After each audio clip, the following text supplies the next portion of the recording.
Muy buenas tardes. Muchas gracias por la invitación, por la oportunidad.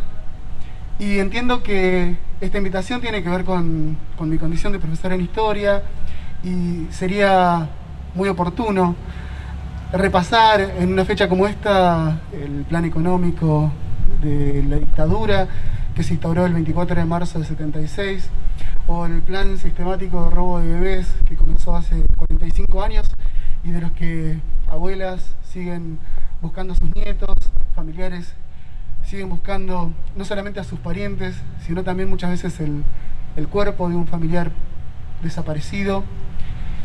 Pero es el Día de la Memoria y me interesaba, si ustedes me lo permiten, enfocarme un poco más en la memoria que en la historia. Cuando estudiaba académicamente, historia y memoria era como que estaban reñidas.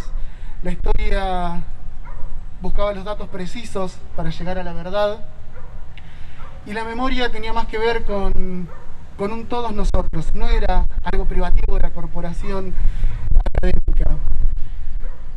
Y como es el Día de la Memoria, estoy pensando que nos interpela, me parece, mucho más que recordar los hechos que llevaron al 24 de marzo o los hechos y las consecuencias que desataron ese 24 de marzo.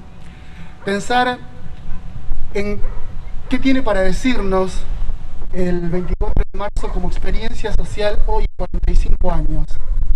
La historia me marca las diferencias con aquel 24 de marzo y la memoria, mi memoria de ciudadano, mi memoria de miembro de esta comunidad y preocupado por esta democracia, me habla de las similitudes. En los 70 había lo que hoy llamaríamos una grieta enorme. Quienes me conocen saben que no soy muy fanático del fútbol, pero hace años que me gusta pensar o me ayuda a pensar lo que pasa en la política como una futbolización de la política. Todo parece un River Boca, todo parece un nosotros o ellos, todo es antagonismo, todo es no solamente rivalidad, sino lamentablemente intolerancia. Y lo peor es que las dos tribunas, esa, si se quiere, haciendo una analogía con cómo se trató de entender la dictadura, esa falsa teoría de los dos demonios, nos deja a muchos en el medio o afuera de esa dicotomía. Y sin embargo a mí me preocupa cada vez más la dicotomía que se ve y me parece que afortunadamente todavía no está tan fuertemente arraigada en lo presencial, por decirlo de alguna manera, sino que se da más que nada en las redes sociales. A mí me preocupa mucho cómo se ve la virulencia del ustedes o nosotros, de esa rivalidad, de esa intolerancia hacia el que piensa distinto, sobre todo en las redes sociales que, como les decía, si bien no son una parte fundamental de nuestra vida todo el tiempo, sí son una parte muy importante de cómo pensamos y de cómo entendemos la realidad. En ese sentido, sí, me parece que el Día de la Memoria es un momento muy oportuno para decir, bajemos un poco los ánimos en ese contexto. Decir, ojo, porque esa dicotomía, esa intolerancia que hoy algunos vemos muy fuerte en esa futbolización de la política, llevó hace 45 años a una de las dictaduras más terribles. No fue la primera, no fue la única, pero fue una de las más terribles de nuestra historia argentina. Fue una de las más terribles del contexto mundial en el que vivíamos. Y me gusta pensar, junto con un historiador judío que pensaba el holocausto de la Segunda Guerra Mundial, se llama Joseph Yerushalmi. Yerushalmi decía que él tenía terror de que se pierda algo de la memoria de su pueblo, del pueblo judío perseguido y asesinado terriblemente durante la Segunda Guerra Mundial. Decía que para preservar esa memoria le haría todo, le privaba del sueño, ¿sí? Conservar esa memoria. Decía que el antónimo de la memoria no es el olvido. Lo peor que nos puede pasar no es que nos olvidemos de los datos históricos, si se quiere, del 24 de marzo. Lo peor que nos puede pasar como argentinos, decía Yerushalmi pensando en su pueblo judío, Lo peor que el antónimo del olvido no es la memoria, es la justicia. Y hoy por hoy lo que tenemos que seguir apoyando, seguir apuntalando es justamente la búsqueda de justicia. La historia, como les decía, bastante reñida a veces con la memoria,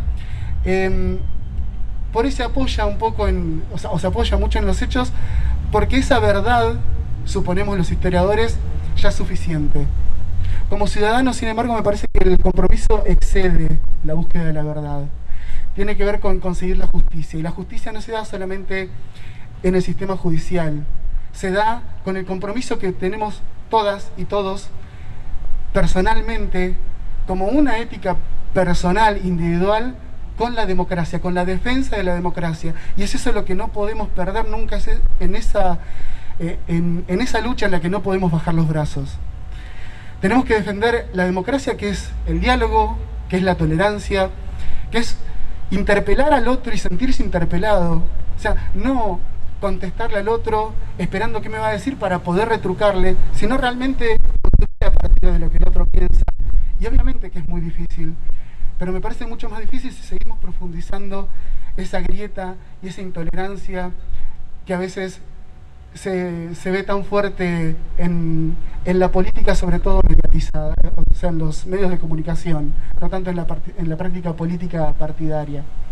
Creo que el reconocer que el otro comete errores, o en el bando de enfrente hay corruptos y hay mentirosos, no puede justificar que al lado mío yo tenga un compañero, un camarada, un correligionario, que también sea un mentiroso o un corrupto, y que eso lo justifica. Nada justifica la corrupción ni la mentira. No podemos mentir impunemente acerca del otro.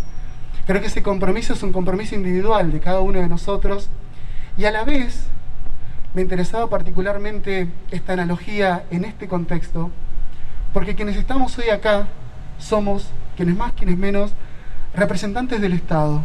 Tenemos a las autoridades del Estado municipal, tenemos a los agentes del Estado de todas las instituciones, tanto educativas como de la sociedad civil. Bueno, como agentes del Estado, no podemos minimizar el terrorismo de Estado y no podemos dejar de reafirmar nuestro compromiso con la democracia. Un Estado que no tenga democracia realmente es un Estado para el que creo que ninguno de nosotros, o me gustaría creer que ninguno de nosotros, querría trabajar ni querría defender. Me parece entonces, como les decía recién, que es un compromiso personal con la memoria, con la verdad y con la justicia, pero también es nuestra obligación como agentes del Estado defenderla para que nuestro país siempre tenga democracia, siempre tenga cada vez más justicia, y por eso, hoy por hoy, seguimos diciendo nunca más. Muchísimas gracias.